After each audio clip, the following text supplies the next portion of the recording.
welcome to today's webinar, Home Ergonomics. The presentation is brought to you by the New York State and CSCA Partnership for Education and Training. My name is Dave, and I'm the host, and Chris will be our instructor today. At this point, I've muted everyone's phones to keep the background noise down. If you do have a question or a comment, you can always type it in the chat box or raise your hand. The raise hand button is next to the reaction button or the little smiley face in the bottom of the screen. And then if you click on it, a little hand goes up next to your name, and then you click it again and the hand goes back down. You could also type all of your comments in the chat box, which is in the bottom right corner. Make sure that everyone is selected in the send area, and then type your thoughts so we can all share. So today's webinar is sponsored by the New York State and CSCA Partnership for Education and Training, or many of you refer to us just as the partnership. Some of you might not know what exactly the partnership is. So for those that aren't familiar with us, the partnership is an organization that administers education and training programs for CSCA represented employees through labor management cooperation. It's funded through negotiated agreements between New York State and CSCA. The partnership offers in-person classroom training, online learning, educational advisement services, grants, tuition benefits, labor management services, and other education and training programs, including this webinar that you're about to attend. In essence, the partnership is a joint labor management organization whose mission is to promote career mobility, improve job skills, support workplace safety and health, and promote effective labor management relations. You can learn more about us on our website or by calling us directly. And I'll be providing our contact information again at the end of today's webinar. So now that we know a little bit more about the partnership, let's get started with the Home Ergonomics webinar. And I'd like to turn our presentation over to Chris, your instructor. All righty, good morning, everybody, and thanks for joining us today. As Dave mentioned, my name is Christian Willis, and I am a safety professional. I know that sounds really official, doesn't it? This is what I do for a living now. Actually started out in the military. I was in the military for 24 years. I was a maintenance officer for helicopters and a pilot. And one of the things I found out is that ergonomics can eat your people up while they're working real fast if they don't use proper body mechanics and such. So that's how I got my started in this field and this subject. And before we start to review our course objectives, let's start with a question. What is ergonomics? So please type your response in the chat panel found in the bottom right-hand corner of your screen of what is ergonomics? Make sure everyone is selected in the to box before you hit the send. So what do you think ergonomics is? Please type it in the chat panel.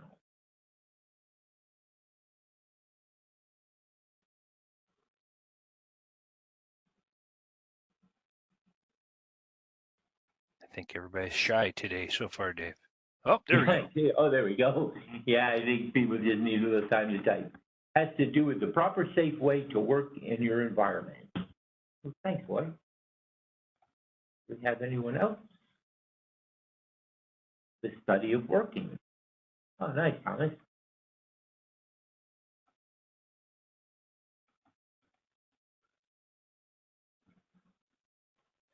Safe ways to work, physical demands on the work, comfortable environment, making your workspace fit you. There we go, now they're starting to come in. Comfortable equipment for working to keep you safe, there you go. Reducing injury while working. Hi, Amy. Reduce injury while working. And that looks like about it, Chris.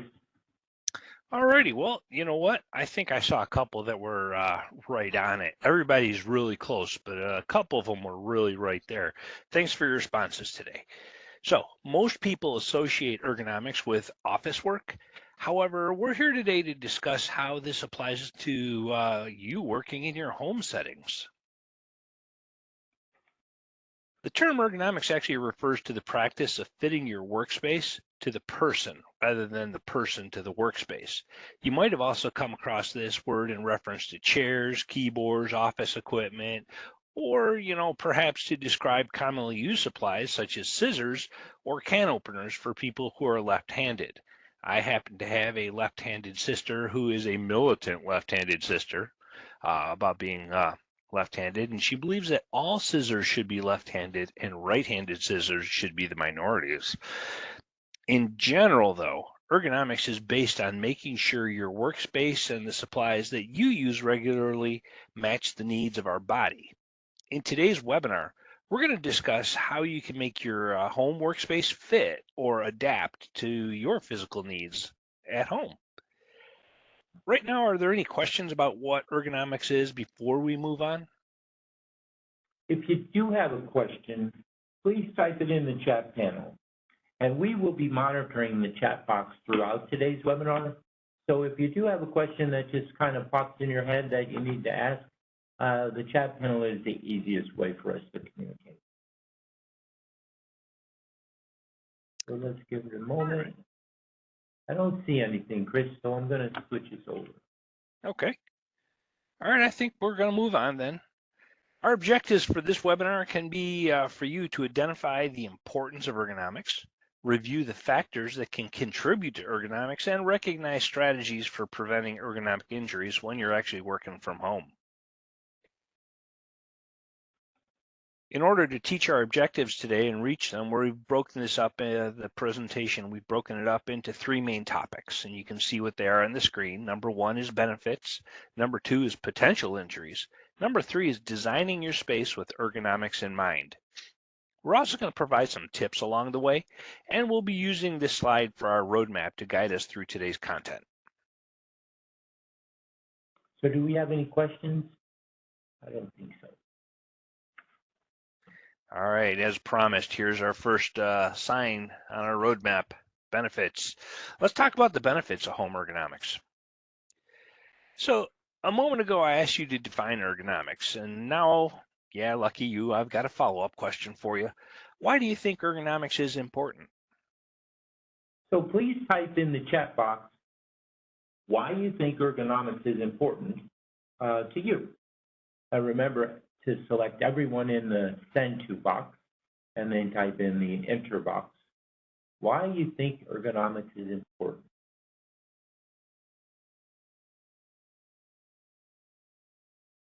Ooh, that was quick. To prevent injuries, when you're not hurting it. Yeah, when you're not hurting it, it's easier to focus, that's for sure. Less strain on the body, to prevent work-related injuries, to prevent injuries, to improve work efficiency as well as employee safety, improves productivity. Oh, that's nice. And that's it. I think somebody's looking at the answer key here.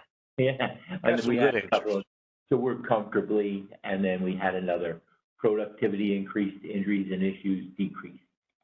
There we go. There you go, Chris. All right, so yep, a lot of really good answers here. And a lot of people, once again, got it right on the head.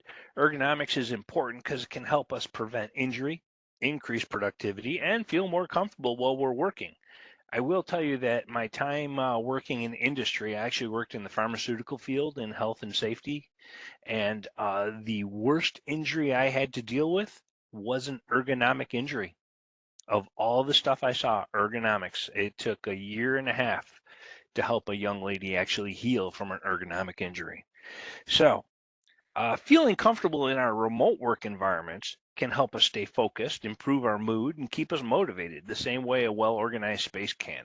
So now let's take a look at the 10 principles of ergonomics. All right, so we worked really hard to try to get a real good acronym out of these, and we couldn't, so we just numbered them. So here's the 10 basic principles for ergonomics. Number one, work in a neutral position, which means in a position where your muscles aren't flexed. Number two, decrease the need for excessive force, such as pushing, pulling, or lifting. Number 3, keep materials within easy reach. You don't want to have to turn or twist in an awkward position. Number 4, work at the proper height, such as the placement of your chair, monitor, and desk.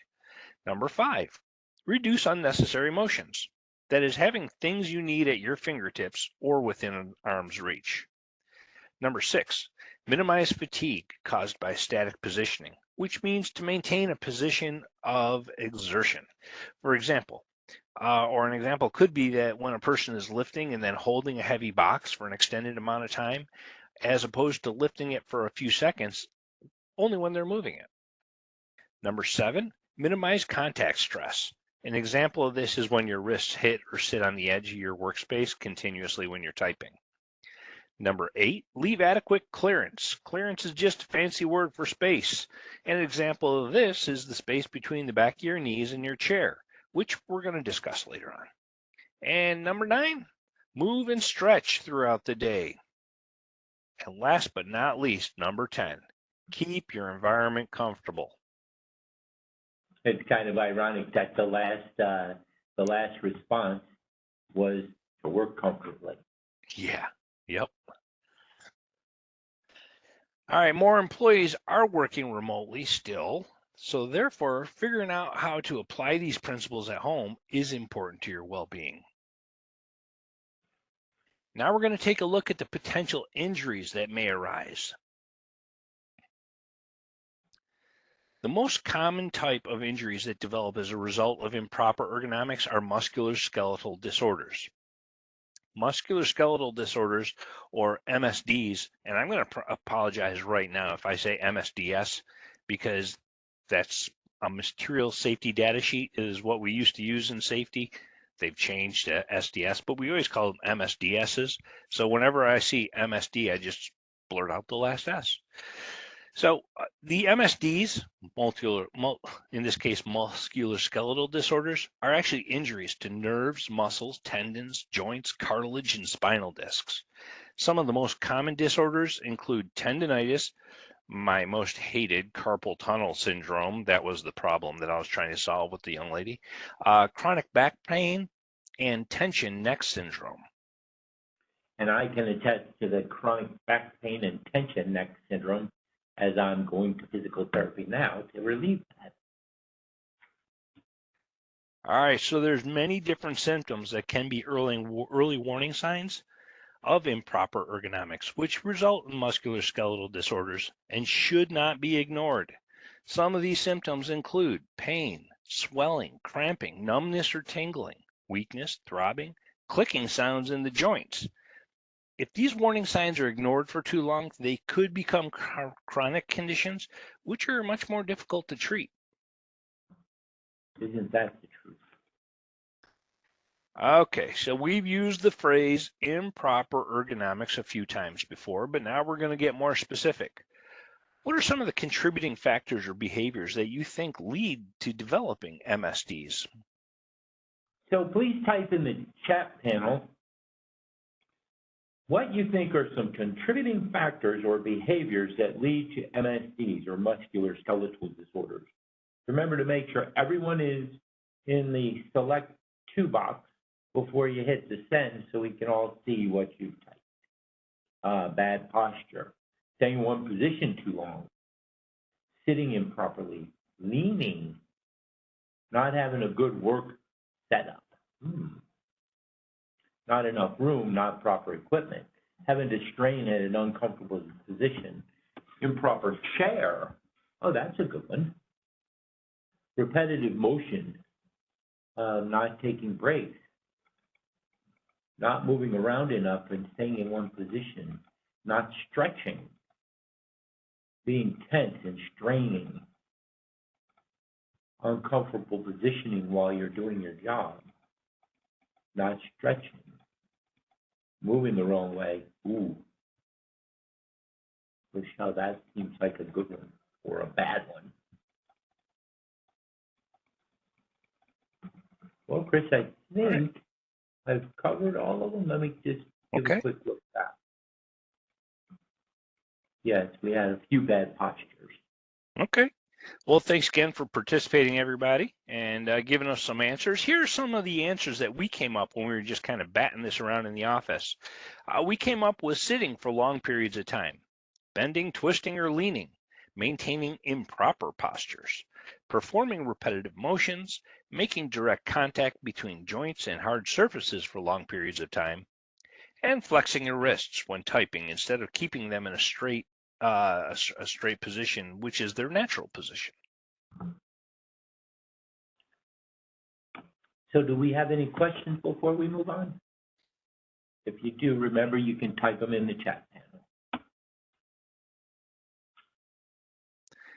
All right.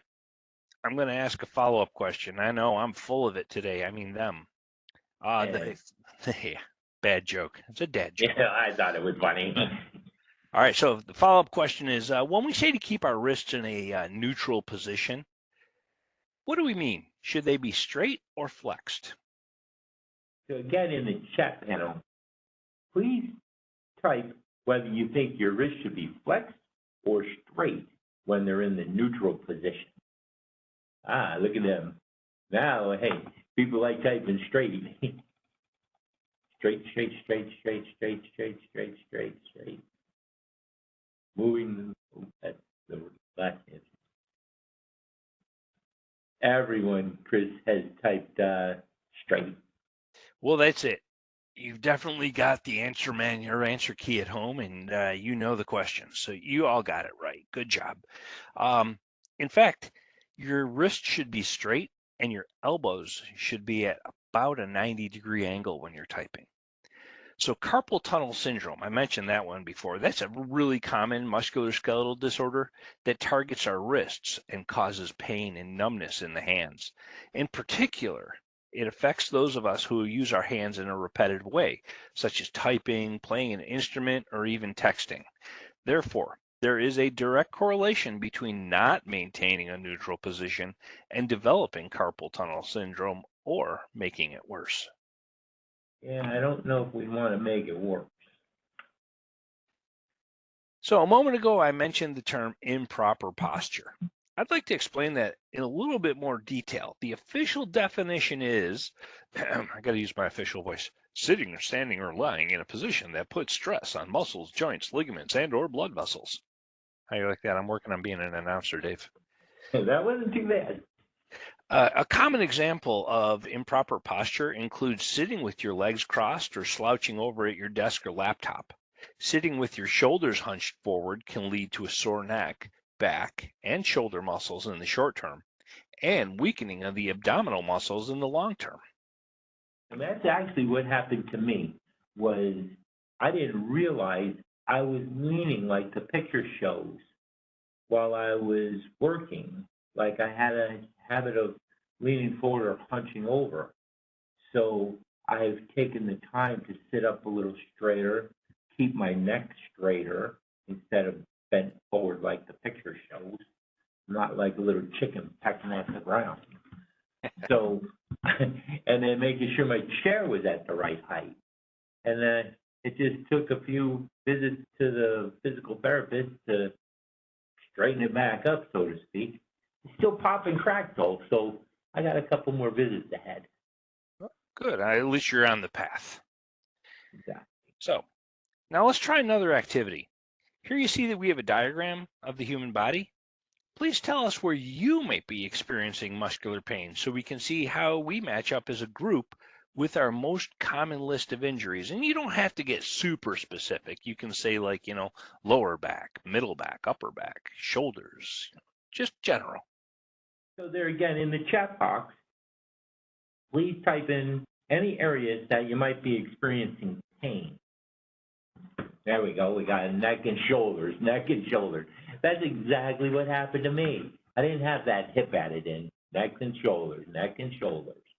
Lower back and shoulders, lower back and legs. Ooh. I'm lucky it wasn't my lower back and my legs. Not that neck and shoulders wasn't bad enough. Shoulders and wrists. Boy, Chris, we have just about everyone says that they have a pain in the neck. Well, hey, Yeah. I was going to say I'm very happy nobody is saying they're feeling a pain in the backside because they have to attend our webinar today. Yeah, exactly. All right, so I think we got most everybody to share, and I do appreciate that. We think you'll find that by making some of the ergonomically minded adjustments to your workstation that we're going to mention today, you're going to be able to lower your risk of discomfort and injury. And we're going to give you some tips that you might need as we continue on. So let's switch to a different part of our body now, our eyes. Computer vision syndrome is a form of eye exhaustion that happens when your eyes work too hard to adjust to different locations and colors too quickly on the screen. The good news is this is usually considered a temporary condition. Symptoms of computer vision include eye pain, throbbing, tearing, and headaches. Another common injury can occur after sitting for long periods of time. Improper positioning can sometimes result in swelling of the extremities or even numbness and tingling.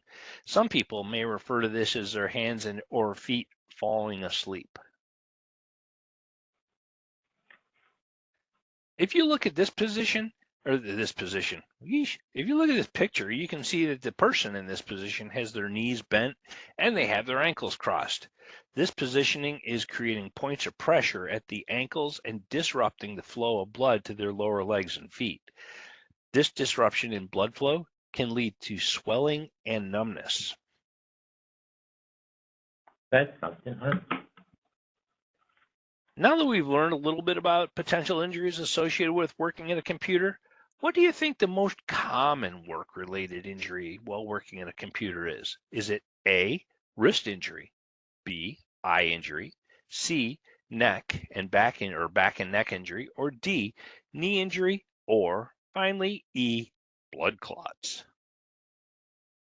So if you'll notice, I've opened the Slido panel on the right-hand edge of your screen, and I've checked one of the boxes already for you.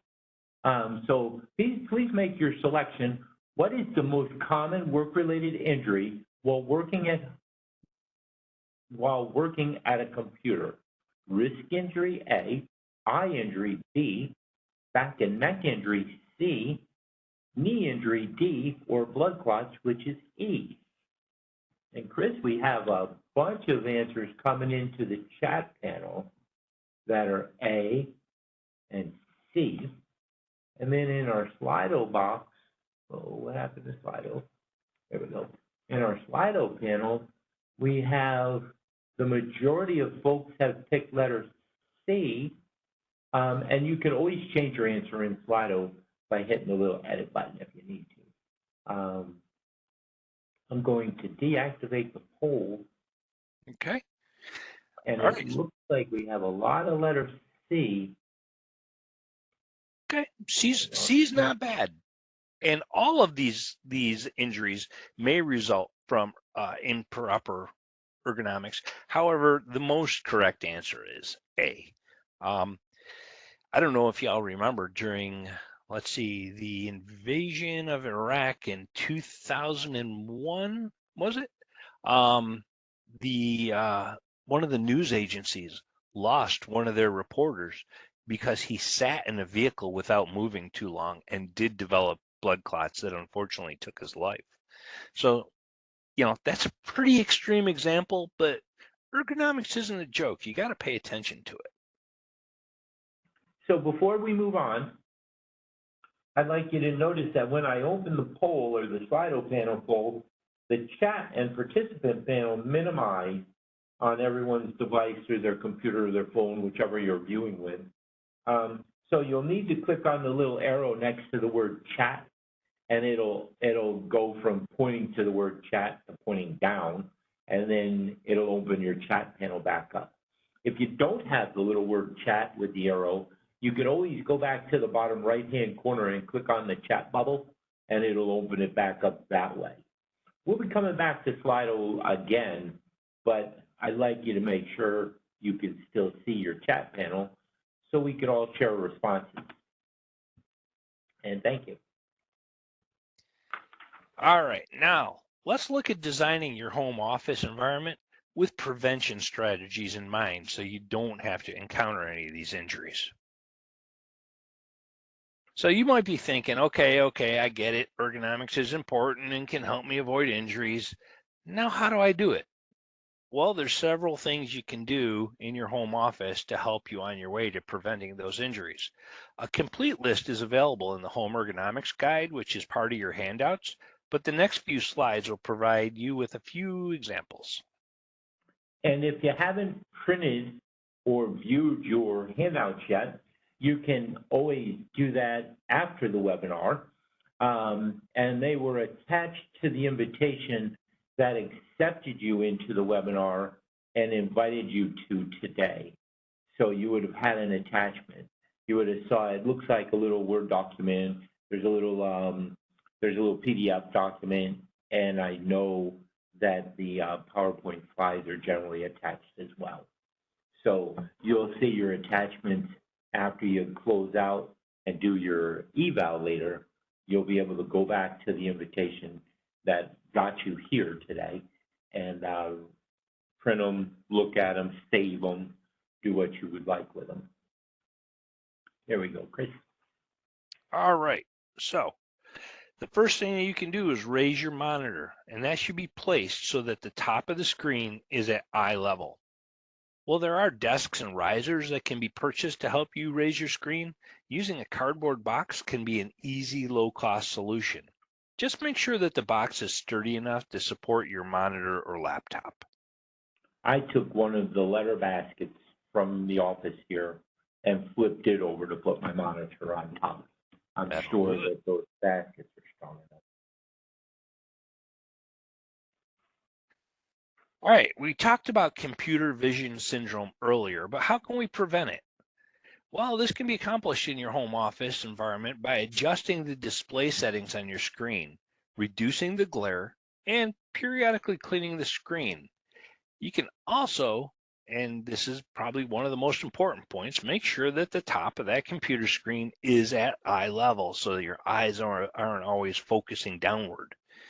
Taking a micro break away from your screen for 20 seconds periodically can also be very helpful. During this micro break, you'll want to close your eyes and focus on something other than your screen. And oh, by the way, that doesn't mean the screen of your cell phone. Yeah, exactly. Look somewhere else. Don't switch from one screen to the other. All right, making sure your wrists are straight in their natural position is essential to avoiding conditions like tendinitis and carpal tunnel. Positioning your seat or the arms of your chair at a height that places your elbows at approximately a 90-degree angle and positioning your keyboard close enough to your body so that your fingers aren't overstretching and your wrists aren't tilt upwards is essential. Raise the height of your chair and raising the height of your chair and your keyboard is an easy fix. And you can do this at home with no cost. So here we go, the arts and crafts section. Using a wrist rest so your wrists aren't hitting a hard surface can also prevent musculoskeletal disorders, as well as prevent damage to the skin. Though wrist rests can typically be purchased at a low cost, an easy at-home solution can be to place a folded t-shirt or scarf on the area where your wrists may be hitting your work surface, table, or desk. If you feel like you need a little extra cushioning or support, try searching for ideas on the internet for do-yourself or DIY wrist rests. A popular idea that some folks have seen involves filling a tube sock with rice and tying the end with rubber bands. The sock or the rice in the sock not only provides a nice cushion and reduces the pressure and friction between your wrists and the work surface, but it also molds to the specific shape of your wrist. The same technique is also used for popular DIY crafting activities focused on making snowmen and heated pads, just in case, you need to do that also. Whoever knew that socks and rice could be so versatile? And we actually here at the partnership had a lunch and learn where we learned how to make those wrist supports with the rubber bands and socks and rice. Someone was nice enough to bring in rice and we all brought in, no, we didn't all bring in smelly old socks. We, we had some socks that we picked up that made those little sock rice wrist supports. Very simple nice. too, with the rubber band, sock, and rice.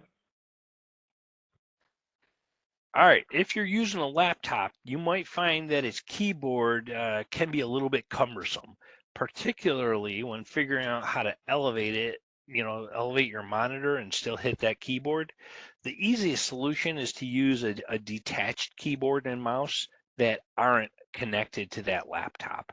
These can be purchased at a low cost, and they'll help keep your arms, wrists, hands, and monitors in the correct position. Using headphones is a great way of helping to prevent neck strain and continued pressure on your ears from the hard phone surfaces. Do y'all remember when we actually had telephones on the wall? I do not know how my mom does not have a permanent crick in her neck because she used to cradle that phone between her ear and her shoulder and never dropped it. So nowadays we have headphones though, and the headphones will allow you to continue working with two hands while on the phone or attending a virtual meeting. Headphones also assist in canceling out background noises as well as providing confidentiality. Those headphones on the screen are actually very good for sound and for volume. All right, so adjusting your chair, we talked about this, we mentioned that we were going to talk about it, but here we go. So adjusting your chair so your feet rest flat on the floor with your knees and hips bent at a 90-degree angle is very important.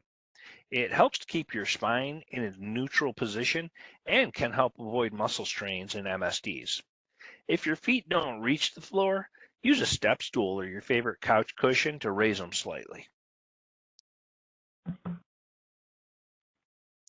All right, I'm in a questioning mood again.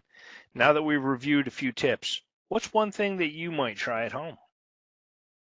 So please type one example of what you can do at home to prevent MSDs or musculoskeletal disorders in the chat panel.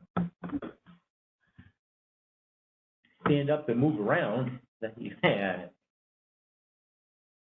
Good thing you didn't say dance around. Look into a wrist rest and move around. Yes, move at least once an hour. Standing desk. Ooh, that's a good one.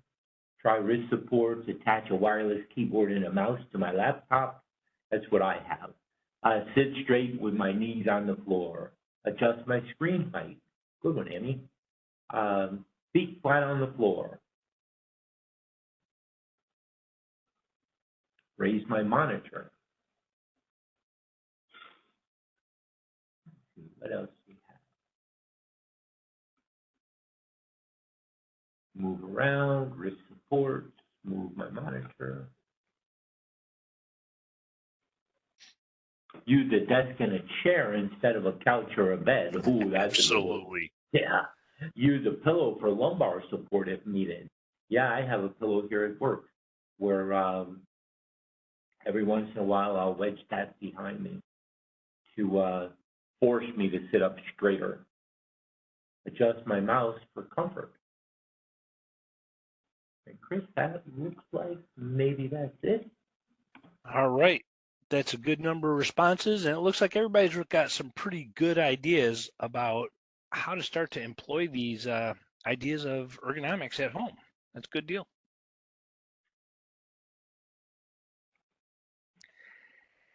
All right, I got more questions. Of the home solutions we just covered, what are you going to try to do at home to reduce your risk of computer vision syndrome? Ooh, computer vision syndrome. So please type in the chat box, the chat panel, one of the things you can do to reduce your risk of computer vision syndrome. Ooh, eye breaks. That's a good one. Rest my eyes often. Turn down the brightness. Use the blue light filter in Windows. I didn't even know about that until I was over to Maciek's desk one day, and his computer had that funny color to it. And being colorblind, I was like, what happened to their monitor? I wear glasses to reduce the glare, close my eyes every hour, micro breaks for my eyes. One thing I noticed, Chris, was at my home computer tended to get awful dusty from my hot air furnace.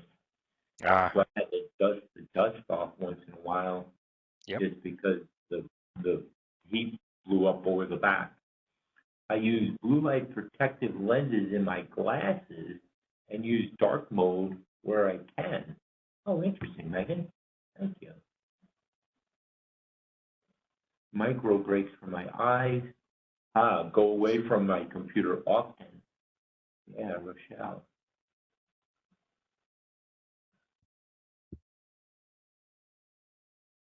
What do you think, Dave? Think we got most all of them? Yeah, it looks like we have all of them. Okay. So, looks like everybody's got some really good ideas, and that's great. Remember, you want to reduce eye strain.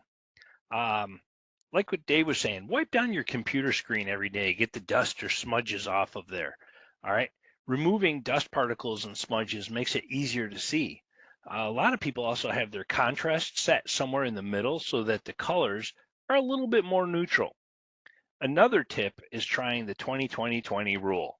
For those of you who may be unfamiliar, the 20-20-20 rule means that you should focus your eyes on something 20 feet away approximately every 20 minutes for about 20 seconds. This is an easy way to remember the importance of taking a micro eye break. And it's interesting, Sarah said she didn't even know there was a blue light filter we could turn on. And Sarah, neither did I. Not until I walked over to one of my coworkers. All right, yep, I'm like a 3-year-old. I got questions. So you might be thinking, what should we do if we have 2 computer screens? I'm curious. Do you know how to use 2 monitors? Should they be positioned to prevent eye strain? Should they be positioned side by side? Should they be at the same height, the same distance from you, or all the above? So I'd like you to notice that I've opened the Slido panel again on the right-hand side of the screen. Please take your mouse and click how you think 2 monitors should be positioned to prevent eye strain. A, side by side. B, same height. C, same distance. Or D, all the above. And you can either click on A, B, C, or D for your selection. And I clicked on all the above, but that doesn't mean everybody else has to. And then you could always type it in the chat panel.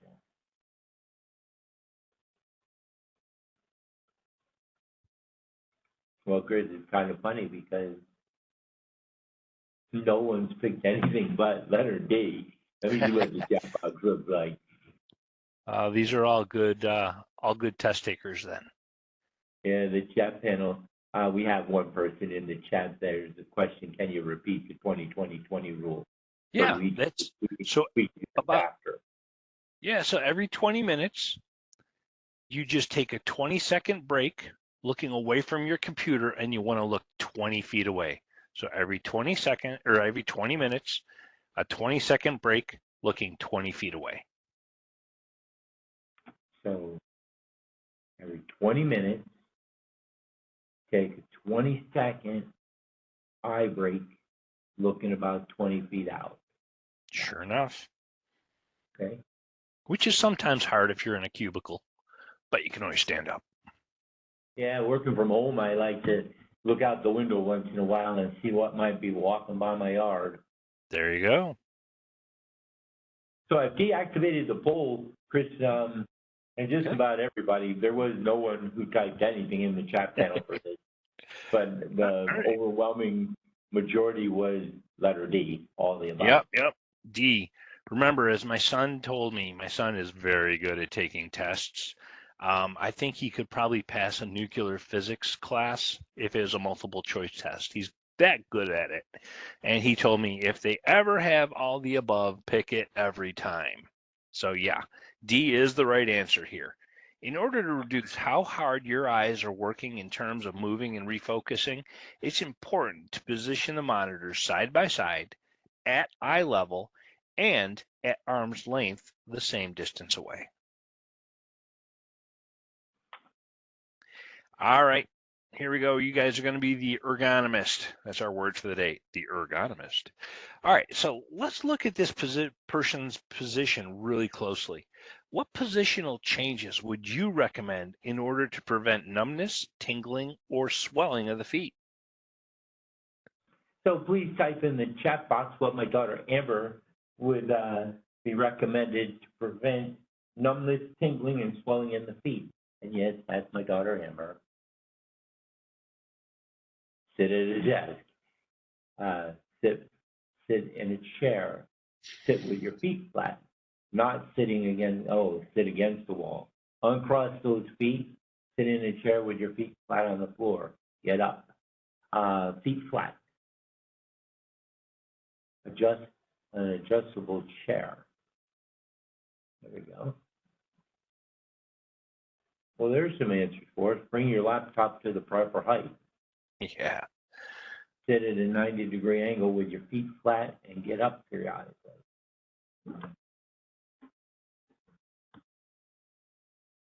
All right, these all look like really good answers, and you guys are getting it. Uncrossing the legs and straightening those bent knees. That's really going to help improve the blood flow to and from the feet. Did you see any other potential pressure points in this position?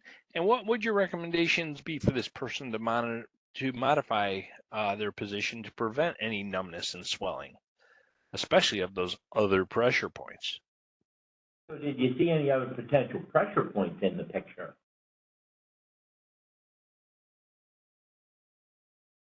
Wrists, wrist and back, bent knees or bent neck. Oh yeah.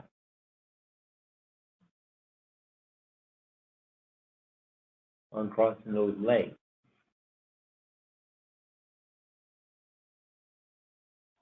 That's all we got, Chris. All right, you've all disappointed me because nobody this time said, well, she probably does have a little pain in the backside from sitting on the floor. So this is one where you could say that it's a pain in the backside. All right, and that could be a pressure point right there. That could be monitored or modified really easy with a cushion or sitting in a chair or a standing desk. So adjusting your seat pan. We've already talked or discussed a few ways you can go about preventing numbness and swelling when working from home. In the last picture, the person was seated on the floor, and one of the recommendations to improve their blood flow was to move from the ground to a chair or standing. If you're going to move to a chair, sitting in a chair can also lead to pressure points that interfere with blood flow. This happens most commonly behind the knees. In some instances, the pressure point of the seat pan sitting against or pushing against the back of our knees can not only lead to numbness and swelling, but it can lead to those blood clots that we talked about. So, for that reason, it's important to change positions regularly and make sure that you can fit at least 2 fingers between the back of your knee and the seat pan. For those of you who may be unfamiliar with the term, the seat pan is actually the part of the chair that you actually sit on top of. My advice is to make sure that you can fit at least 2 fingers between the backs of your knees and that seat pan. Well, here I go again. I mentioned blood clots. I'm curious, do you know the signs and symptoms of blood clots? So again, I've opened up your Slido panel, and you have, the question is, do you know what the signs and symptoms of blood clots include? A, pain, B, redness, C, swelling, and D, all the above. And someone was awful quick with that D, all the above. Let's see what we have in the chat box. Nothing in the chat panel, so everybody's answering in Slido there. That's funny. Chris is the only answer, D, all the above. You are all very astute learners. So yeah, the correct answer is D. Signs and symptoms of blood clots may not only be redness, pain, swelling, but you may have leg cramps that feel like spasms. You could have trouble breathing. Your skin could feel warmer around the painful area, and swollen, painful veins with the pain getting worse when it's touched. I don't know about you, but this does not sound like something I want to experience. No, it definitely sounds like an out. All right, at this point, we've reviewed different ergonomic recommendations for working from home. The illustration that we're looking at on the screen right now helps us put them together and is part of the home ergonomics guide, which is part of your handout. If you're using a desktop computer, you'll want to make sure that the top of your screen is at eye level to prevent eye strain from having your eyes look up or down for long periods of time. You want to make sure that your monitor is positioned about an arm's length away. Make sure that your mouse is located close to your keyboard so you aren't overstretching your hands and wrists. Make sure your back and neck are in a straight position. Make sure you have lumbar support, and make sure that your elbows are at a 90-degree angle so that your wrists are straight when using a keyboard. Now let's take a look at an example of an ergonomically friendly workstation where a laptop is used. This diagram shows that, and it's also part of your home ergonomics guide.